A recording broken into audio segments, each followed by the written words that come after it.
नमस्कार साथियों, कस्तूरी देवी कॉलेज की ऑनलाइन क्लासों में आपका हार्दिक स्वागत है। देखिए, हम पहले विचारकों के बारे में बात कर चुके हैं। जो भी प्रमुख विचारक हैं यूनान के, यूनानी थिंकर हैं, जो भी वेस्टर्न थिंकर हैं, उनके बारे में हम प्लेटो हो, चाहे अरस्तु हो, चाहे मैकियावेली हो, होब्स, लॉक और रूसो, इन सभी के बारे में हम विस्तृत अध्ययन कर चुके हैं। ये हमारा बीए थर्ड ईयर का फर्स्ट पेपर है पॉलिटिकल साइंस में कि प्रमुख विचारक। तो इन्हीं के संदर्भ में हम पढ़ रहे थे। आज पढ़ेंगे बेंथम के संदर्भ में।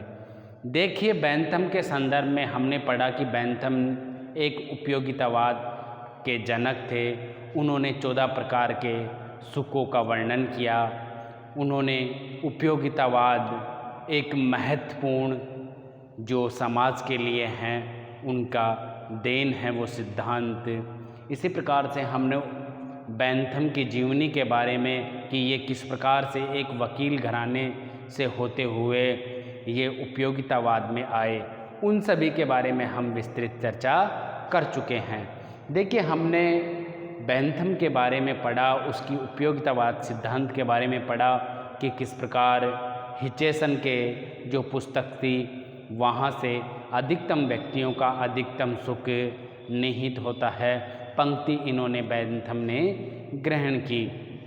इसी सभी के संदर्भ में बात करते हुए हमने आगे बढ़े कि बेंथम ने 14 प्रकार के सुख और 14 प्रकार के क्या बताए थे, दुख। तो यहाँ पर हमने जो 14 प्रकार के सुख बताए थे उनके बारे में हमने पिछली कक्षा में विस्तार से चर्चा कर चुके हैं कि 14 प्रकार के कौन कौन से सुख बताए थे। 14 प्रकार के जो सुख बताए थे उनमें था दया, इसके अलावा इंद्रिय सुख, वैभव सुख, कौशल सुख, मित्रता सुख, यश का सुख, शक्ति एवं सत्ता का सुख, कल्पना का सुख, धार्मिक सुख, दया का सुख, निर्दयता का सुख, स्मृति का सुख, आशा का सुख, संपर्क और मिलन का सुख, सहायता का सुख। इस प्रकार से हमने 14 प्रकार के सुखों के बारे में विस्तार से अध्ययन किया कि मनुष्य को क्या करने से सुख की प्राप्ति होती है। मिलने से, मित्रता से, यश से, दया से, धार्मिकता से, इन सभी से मनुष्य को क्या मिलता है, सुख प्राप्त होता है। तो इन्होंने ज़्यादा क्या बताए, इन्होंने 14 प्रकार के सुख बताए, जबकि जो दुख होते हैं वो कितने प्रकार के बताए, 12 प्रकार के दुख बताए। देखिए, इन्होंने कहा बेंथम ने कि दुख कम होते हैं मनुष्य के, सुख अधिक होते हैं, क्योंकि मनुष्य सुख की आशा अधिक करता है, यानी मनुष्य सुख को महत्व अधिक देता है। क्योंकि इन्होंने मनुष्य के लिए कहा कि सुख दुख नामक 2 स्रोत होते हैं, सुख दुख नामक 2 स्रोत होते हैं जो मानव जीवन को नियंत्रित और निर्देशित करते हैं। यानी सुख और दुख कार्य करने के लिए निर्देशित करते हैं कि कौन सा कार्य हमें करना चाहिए जिससे कि सुख की प्राप्ति होगी, कौन सा कार्य हमें नहीं करना चाहिए जिससे कि दुख की प्राप्ति होगी। देखिए, इसी प्रकार से हम बात करें बेंथम के संदर्भ में, तो बेंथम ने सुख दुख दोनों को क्या माना, बहुत ही महत्वपूर्ण माना। यहाँ पे कहा कि मनुष्य सुख वाले कार्य करना चाहता है लेकिन दुख वाले कार्य नहीं करना चाहता, क्योंकि दुख होने से मनुष्य की जो उपयोगिता होती है उसमें कमी आ जाती है। यानी कि वह मनुष्य के एक सुखवादी होने की क्या करता है, बात करता है। हम बात करें दुखों के बारे में, 14 प्रकार के दुख बताए। किसने बताए 14 प्रकार के दुख? 14 प्रकार के दुख बताए किसने? बेंथम ने। देखिए, 14 प्रकार में पहला प्रकार है बेंथम का दुख का दरिद्रता। कोई व्यक्ति बहुत ही गरीब हो तो उसकी स्थिति बहुत ही खराब हो तो वो भी क्या है, एक दुख है। देखिए, आपने देखा होगा गरीब व्यक्ति जल्दी से कुछ अपनी आकांक्षाओं को पूर्ण नहीं कर पाता, अपनी जो आशाएं होती है, अपनी जो विकास के कार्य होते हैं उसके अवरुद्ध होते हैं। क्योंकि बिना पैसे के व्यक्ति क्या कर सकता है? कुछ कर सकता है क्या? नहीं कर पाता, क्योंकि दिनों दिन पैसों का महत्व अधिक होता है। पैसे वाले क्या करते हैं? तुरंत जो जिस चीज़ की इच्छा होती है उसको खरीद लेते हैं। तो यहाँ पर यह भी एक क्या है? एक प्रकार का दुख है, बहुत बड़ा दुख है। किसका मानना है? बेंथम का। देखिए, भावना, कोई व्यक्ति भावनाओं से दुखी होता है। किस प्रकार होता है? दूसरे व्यक्ति की जेलस प्रवृत्ति होती है। जिस प्रकार कोई व्यक्ति भावनाओं से इस प्रकार होता है कि उसके पास सब कुछ होता है, लेकिन वो सोचता है मेरे पास ये नहीं है, मेरे पास वो नहीं है, मेरे पास ये नहीं है। इस प्रकार से वह भावनाओं में भी दुखी रहता है। बेंथम का कहना है कि मनुष्य इस प्रकार का दुख भी झेलने को मिलता है, क्योंकि कई बार, क्योंकि हर व्यक्ति की हर इच्छा तो पूरी हो नहीं सकती। तो कई बार आपने देखा होगा कि अमीर व्यक्ति होते हैं, उनके पास खूब पैसा होता है, लेकिन मन की शांति नहीं रहती, क्योंकि वो भावनात्मक, क्योंकि सभी में भावना विकसित होती हैं मनुष्य में, इसलिए कोई भावनात्मक रूप से या भावना से बहुत ज़्यादा क्या होता है? दुखी होता है। और दुखी होने के कारण क्या होता है? उसकी कभी भी इच्छा पूरी नहीं हो पाती, चाहे वो गरीब हो, चाहे अमीर हो, चाहे मध्यम हो।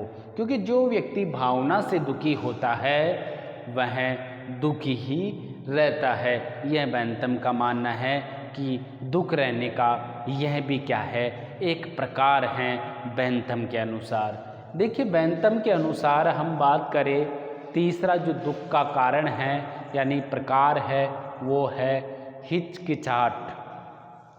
देखिए, कोई भी व्यक्ति दुखी होने का क्या कारण होता है? हिचकिचाहट होना। किसी भी कार्य को करने में जब उसे ऐसा महसूस होता है कि मैं क्या पता ये कर पाऊँगा, यह नहीं कर पाऊँगा, मैं कैसे कर पाऊँगा, मैं किस प्रकार कर पाऊँगा, ये भी एक दुख का कारण होता है। क्योंकि आपने देखा होगा बहुत सारे व्यक्ति हैं स्टेज पे खड़े होने से डरते हैं, हिचकिचाहट होती है। कई बार आपने देखा होगा किसी को बाइक चलाने से हिचकिचाहट होती है, किसी को बड़ी गाड़ी चलाने से हिचकिचाहट होती है, किसी को कुछ कार्य करने से हिचकिचाहट होती है। वो सब भी क्या होता है? एक दुख का कारण होता है। क्यों होता है दुख का कारण? क्योंकि वो सभी इस प्रकार दुख करते हैं कि क्या पता ये मेरे से होगा या नहीं होगा, पहले से ही दुख ग्रहण कर लेते हैं। इस प्रकार से जो बेंथम थे उन्होंने भी तीसरा प्रकार बताया, हिचकिचाहट। हम बात करें अगला जो प्रकार है दुख का, वो है शत्रुता। क्योंकि दुख का कारण शत्रुता भी होता है, जिस प्रकार सुख का कारण मित्रता होता है। क्योंकि बहुत सारे व्यक्तियों को सुख की प्राप्ति कब होती है? मित्रता से होती है। तो यहाँ पर जो दुख का कारण होगा वो क्या होगा? शत्रुता। क्योंकि शत्रुता से हम कभी भी नुकसान हमें पहुँच सकता है और हमारा दुख का कारण बन सकता है शत्रु। इसीलिए यहाँ पर इन्होंने कहा, बेंथम ने, कि शत्रुता भी एक दुख का प्रकार होता है। क्योंकि शत्रु हमेशा ये चेष्टा करता है किसकी? कि हमें हानि पहुंचाने की। इसलिए यहाँ पर शत्रुता भी है क्या है? एक दुख का प्रकार है। देखिए, हम पढ़ेंगे आगे अपयश। हमने पढ़ा था कि यश एक सुखवादी यानी सुख का प्रकार होता है, जबकि अपयश एक दुख का प्रकार होता है। देखिए, कोई व्यक्ति बहुत यश प्राप्त कर लेता है तो वो सुखी होगा, प्रसन्न होगा। लेकिन जब कोई व्यक्ति यश प्राप्त नहीं कर पाता और वह उस भीड़ में ही रह जाता है जिसमें लुप्त होकर, तो उस प्रकार से हम बात करते हैं। जैसे कि हम बात करें यश के बारे में, तो यश के बारे में कोई व्यक्ति अगर प्रधानमंत्री बनता है या राष्ट्रपति बनता है, मुख्यमंत्री बनता है, कोई भी ऐसा प्रतिष्ठित पद लेता है, या फिर कोई बिजनेसमैन बढ़ता है बड़ा, या फिर कोई समाज के उपयोगी कार्य करता है, यश की प्राप्ति करता है, जिससे कि लोग सभी उसे क्या करें, याद करें, वह होता है यश, वह होता है सुखवादी का प्रकार। लेकिन अपयश का अर्थ होता है जिसको यश प्राप्त नहीं हो पाता, जिसको यश प्राप्त नहीं होता, वह भी क्या होता है, एक दुख का कारण होता है। बहुत सारे व्यक्ति इसलिए दुखी होते हैं कि मैं प्रसिद्ध नहीं हो पाया, मैं यश की प्राप्ति नहीं कर पाया। ये किसका मानना है, बैंथम का मानना है। यानी बैंथम के अनुसार क्या होता है, बैंथम के अनुसार अपयश भी क्या होता है, एक दुख का प्रकार होता है, एक दुख का प्रकार होता है। देखिए इसी प्रकार से हम बात करें धार्मिकता के संदर्भ में, इसी प्रकार से हम बात करें धार्मिकता के संदर्भ में, तो धार्मिकता भी क्या है, एक प्रकार का दुख होता है। बहुत सारे व्यक्ति एक धर्म से दूसरे धर्म को देख करके जलते हैं, यानी कि उनमें सहनशीलता की भावना नहीं होती, वह किसी दूसरे धर्म को देख करके जलते हैं, वह भी एक धार्मिकता का दुख का कारण होता है। कई बार ऐसे होता है कि मेरे धर्म में इस प्रकार नहीं है, उसके धर्म में इस प्रकार है, ये भी क्या होता है, एक दुख का कारण होता है। देखिए दया, दया हमेशा सुखवादी होती है, लेकिन कभी कभी यह दुखवादी का प्रकार भी माना जाता है, क्योंकि क्या हो जाता है, कभी विपरीत चेष्टा हो जाती है, दया करने वाले का ही नुकसान हो जाता है। तो यहाँ पर दया भी कभी कभी दुख का कारण हो जाता है। हम बात करें निर्दयता की, तो कोई व्यक्ति कितना ज़्यादा अधिक निर्दय होगा, हमें इतनी ही क्या पहुँचाएगा, दुख पहुँचाएगा। तो ये भी क्या है, दुख का एक प्रकार होता है निर्दय होना। स्मृति, देखिए बहुत सारे व्यक्तियों की स्मृति लुप्त हो जाती है। अगर स्मृति होगी तो वो एक सुखवादी होगा, लेकिन बहुत सारे व्यक्तियों के साथ ऐसा होता है कि उन्हें याद नहीं रहता, याद करने के बाद में भी वो कुछ समय के बाद में भूल जाते हैं। यानी कि जो उनकी स्मृति की जो स्थिरता होती है वो नहीं रह पाती, दिमाग की जो स्थिति है वो ठीक नहीं रह पाती। इससे क्या होता है, यह भी एक दुख का प्रकार होता है। देखिए इससे मनुष्य को स्मृति की बहुत महत्वपूर्ण भूमिका होती है, क्योंकि स्मृति से व्यक्ति अपने विकास कर सकता है। अगर उसमें स्मृति अच्छी होगी तो वह सुख की प्राप्ति करेगा, और अगर उसमें स्मृति अच्छी नहीं होगी तो उसे किसकी प्राप्ति होगी, दुख की प्राप्ति होगी।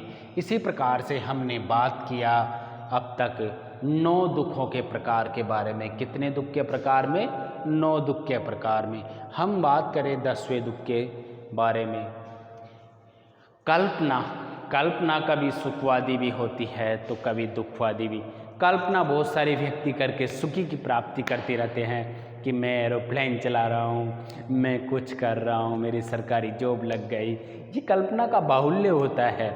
कल्पना एक सुखवादी का भी प्रकार होता है तो एक दुखवादी का भी प्रकार होता है। कल्पना के माध्यम से कई बार बहुत सारे व्यक्ति बहुत भयभीत हो जाते हैं और उन्हें दुख पहुंचता है। वह ऐसी चेष्टा करने लगते हैं कल्पना के माध्यम से कि ऐसा किया तो ऐसा हो जाएगा, मेरा क्या होगा, अब भविष्य में क्या होगा, किस प्रकार होगा, मैं जीऊँगा कैसे, मेरा। इस प्रकार से ये कल्पनाएं होती है।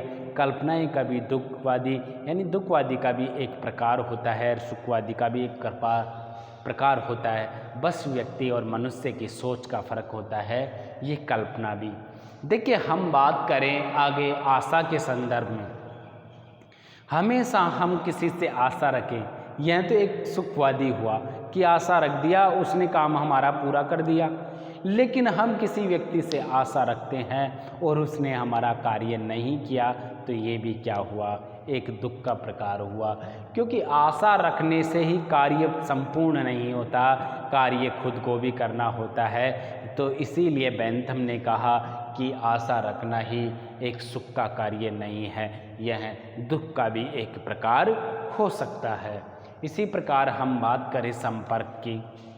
देखिए, संपर्क करने से, कई बार मिलन करने से बहुत सारे व्यक्तियों से हमें सुख की प्राप्ति होती है, आनंद मिलता है, परिवार है और रिश्तेदारों से मिलने पर हमें सुख की प्राप्ति होती है।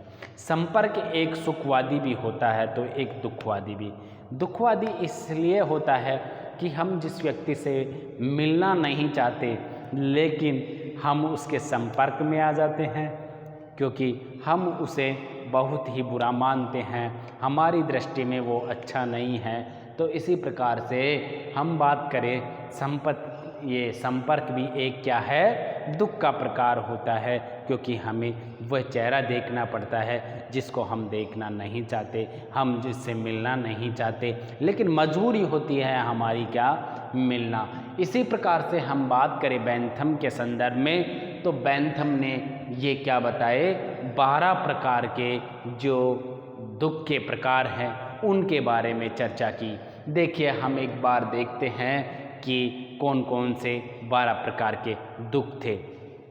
पहला दरिद्रता, दूसरा भावना, तीसरा हिचकिचाहट, चौथा शत्रुता, पांचवा अपयश, 6 नंबर का धार्मिकता, 7 नंबर का दया और 8 नंबर का निर्दयता और 9 नंबर का स्मृति और 10 नंबर का कल्पना, 11 नंबर का आशा और 12 नंबर का संपर्क। इस प्रकार से हमने 12 जो प्रकार के दुख थे उन सभी के बारे में विस्तृत अध्ययन किया।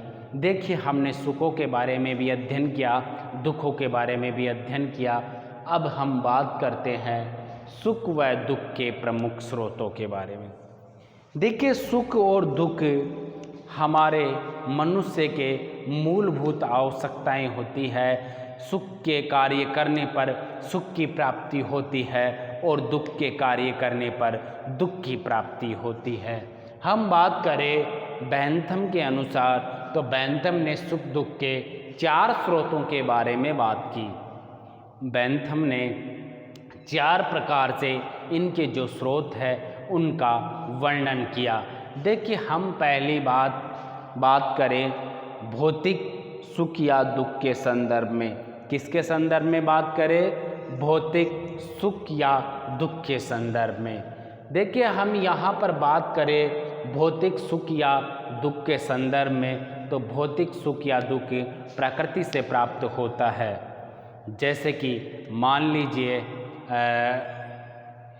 लीजिए जैसे कि प्रकृति से हमें कोई दंड मिलता है तो उस दंड को हम भौतिक दंड कहते हैं, यानी कि ये क्या होगा, भौतिक दुख होगा। जो हमें नेचुरल चीज़ से दुख पहुँचेगा वह भौतिक दुख होगा।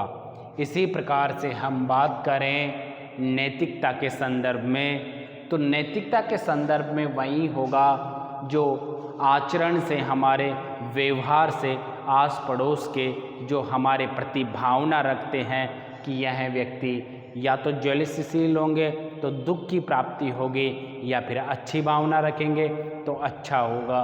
तो ये एक नैतिकता का भी स्रोत होता है सुख व दुख का। इसी प्रकार एक राजनीतिक होता है, यानी कानून के द्वारा हमें दंड की प्राप्ति करना, कानून और राज्य के द्वारा दंड की प्राप्ति करना दुख होगा, और कानून व राज्य के द्वारा हमें पुरस्कार मिलना एक सुख की प्राप्ति होगा। ये भी क्या है, एक राजनीतिक सुख या दुख होता है।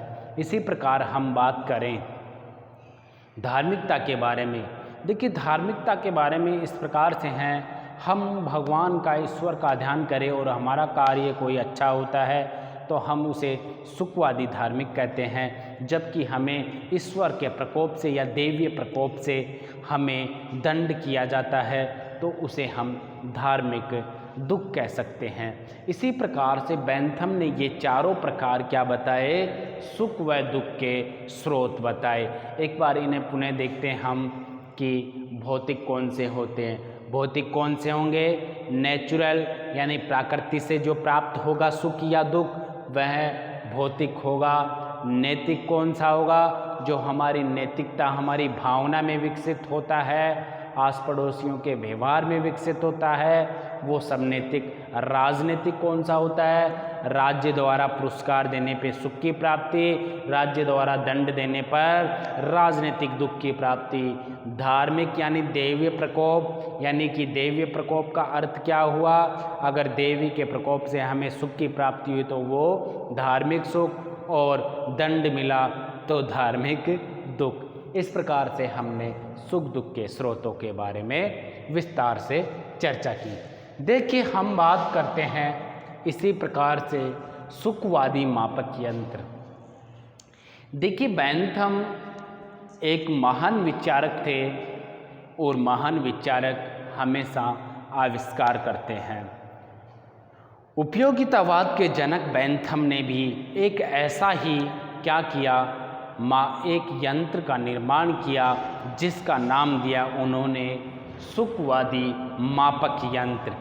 इन्होंने सुख और दुख की तुलनात्मक अध्ययन करके और सुखों का मापन किया, यानी कि जो इनका यंत्र था वह सुख व दुख को दोनों की आलोचना करता है और आलोचना करके क्या करता है, सुख व्यक्ति को कितने प्रतिशत प्राप्त हुए यह भी क्या कर लेता है, निष्कर्ष निकाल लेता है। यानी बेंथम का जो आविष्कार है सुखवादी मापक यंत्र, वह हमारे सुखों को ध्यान में रखते हुए बनाया गया एक यंत्र है जो हमारे दुख व सुख की तुलनात्मक अध्ययन करके हमारे सुखों का प्रतिशत बता सकता है कि कौन व्यक्ति अधिक सुखवादी है और कौन व्यक्ति कम सुखवादी है। इन सभी के संदर्भ में देखिए हम बात करते हैं सबसे पहले उत्पादकता। देखिए उत्पादकता के बारे में हम बात करें तो उत्पादकता का मतलब हुआ किस व्यक्ति ने कितना उत्पादन किया, यानी कि उत्पादकता का अर्थ हुआ व्यक्ति ने कितना उत्पादन किया। यानी कि जनन शक्ति भी कह सकते हैं, हम इसे क्या कह सकते हैं, जनन शक्ति कहो चाहे उत्पादकता कहो एक ही बात होती है। इसका अन्य नाम क्या दे सकते हैं,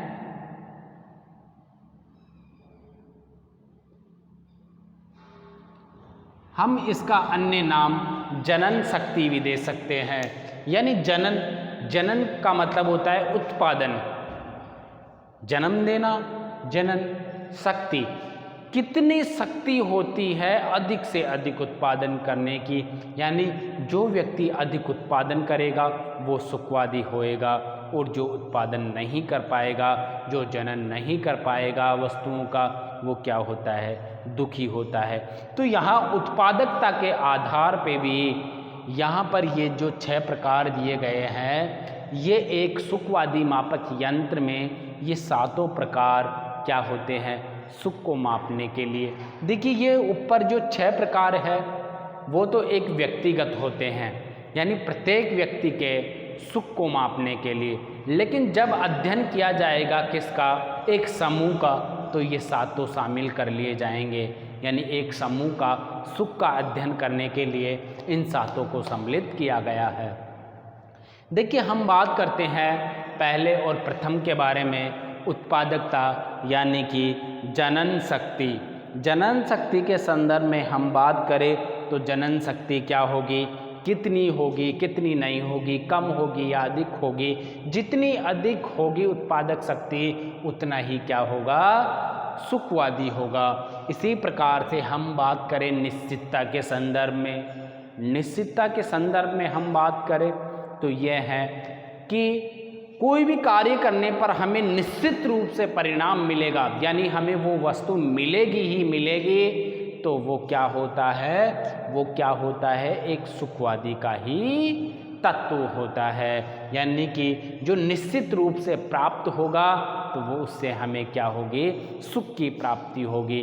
क्योंकि अनिश्चित होगा, क्या पता प्राप्त होगा नहीं होगा, क्या पता प्राप्त होगा नहीं होगा, तो क्या होगा, वह एक दुख का कारण बन जाएगा। क्या सुखवादी हो सकता है, नहीं। इसीलिए यहाँ पर सुखवादी जो यंत्र हैं इसमें एक निश्चितता का भी ही प्रयोग किया गया है कि जितनी वस्तु निश्चित रूप से प्राप्त होगी उतना ही क्या होगा, हमें सुख प्राप्त होगा।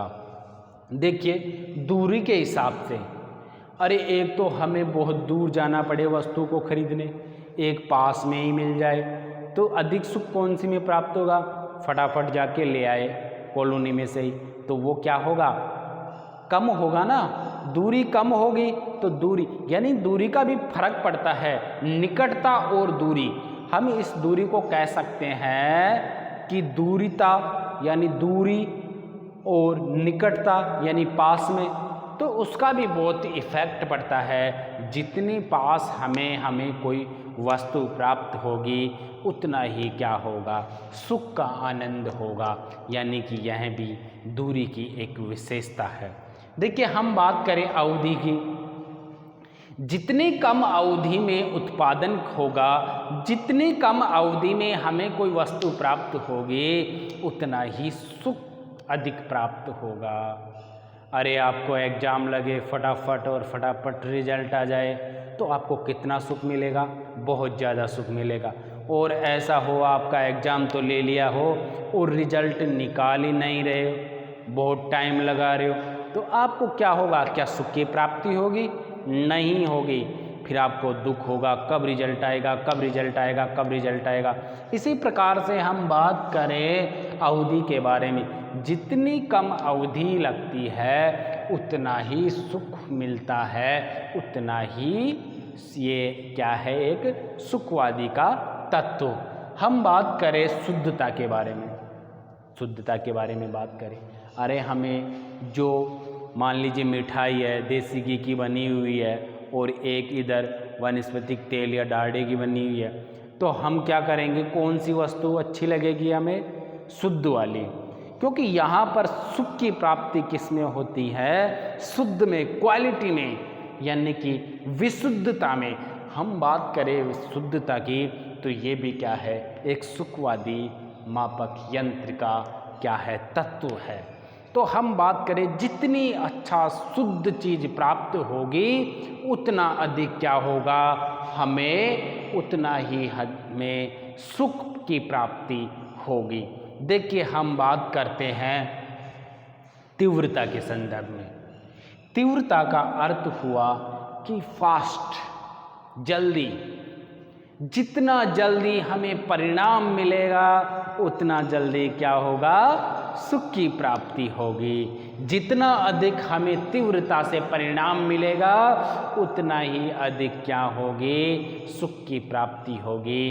तो ये भी क्या है, एक सुख का तत्व है, यानी सुखवादी मापक यंत्र का क्या है, एक तत्व है तीव्रता। देखिए तीव्रता क्या है, एक सुख जो वादी मापक यंत्र है उसी का क्या है, तत्व है। इसी प्रकार से हमने जो ऊपर के 6 तत्वों के बारे में अध्ययन किया, वो सभी तत्व क्या थे, एक व्यक्तिगत, एक व्यक्ति के रूप में, अध्ययन के रूप में कह सकते हैं। इसी प्रकार से हमने जो सुखवादी मापक यंत्र के बारे में पढ़ा, यहाँ तक 6 नंबर तक एक व्यक्ति के रूप में। जब हम समूह का अध्ययन करेंगे, समूह के सुख और दुख का अध्ययन करेंगे, उसका सुख का मापन करेंगे, तभी हम इस 7वें नंबर को लेंगे, यानी समूह का अध्ययन करने के लिए विस्तार। हमें इसे विस्तार भी कह सकते हैं। विस्तार आपकी बुक में देगा, विस्तार, चाहे समूह हो चाहे विस्तार, एक ही बात है। देखिए हम बात करें अब राज्य का उद्देश्य, राज्य का क्या उद्देश्य होता है। बेंथम का अनुसार राज्य का सबसे बड़ा कार्य होता है व्यक्ति के हित में काम करना, यानी कि समाज के हित में काम करना।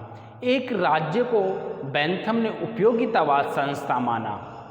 उन्होंने कहा कि यह एक ऐसी संस्था है, निगम के भांति है, समाज सेवा करेगी, किसकी, जनता की, यानी एक कल्याणकारी राज्य की बात करता है।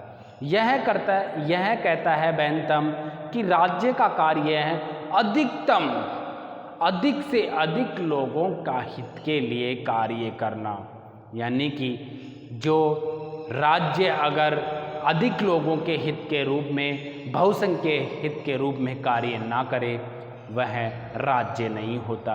यह बेंथम का मानना था। बेंथम के अनुसार राज्य के जनसंख्या की अधिक से अधिक भलाई हो सके, अधिकतम लोगों की जो भलाई का कार्य है वह किसका उद्देश्य है? राज्य का उद्देश्य।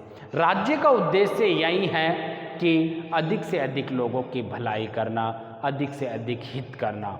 देखिए, हम बात करें कानून का ध्येय, कानून का क्या ध्येय होता है उसके संदर्भ में हम बात करें। कानून का उद्देश्य होता है व्यक्तियों का हित करना, अधिक से अधिक व्यक्तियों का हित का कार्य करना, यानी राज्य में जो व्यक्ति हैं उनका अधिक से अधिक हित करना, उनका अधिक से अधिक क्या करना? लोक कल्याण करना, कल्याणकारी कार्य करना। ये बेंथम के अनुसार क्या है? बेंथम के अनुसार कानून का ध्येय क्या है? अधिक से अधिक भलाई करना। इसी प्रकार से हम बात करें, अगर कानून व्यक्तियों का भला नहीं कर सकता, कल्याण नहीं कर सकता, तो हमें क्या करना चाहिए? कानून को ही बदल देना चाहिए, क्योंकि कानून का अस्तित्व तब तक ही संभव है जब तक वह लोगों का अधिकतम से अधिकतम क्या कर सके? भलाई कर सके।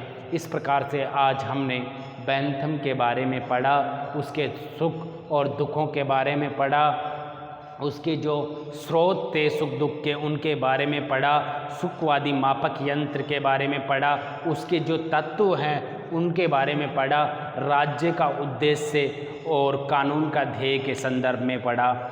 इसी प्रकार से हम अब अगली कक्षा में पढ़ेंगे बेंथम के जो सिद्धांत हैं, जो सुखवादी हैं, उनकी विशेषताओं के बारे में और इनका आलोचनात्मक परीक्षण व राजनीतिक सुधार के रूप में इन्होंने क्या कार्य किए, न्यायिक सुधार के रूप में क्या कार्य किए, समाज सुधार के रूप में क्या कार्य किए, इन सभी के बारे में हम विस्तृत चर्चा करेंगे बेंथम के संदर्भ में। तो नमस्कार, धन्यवाद।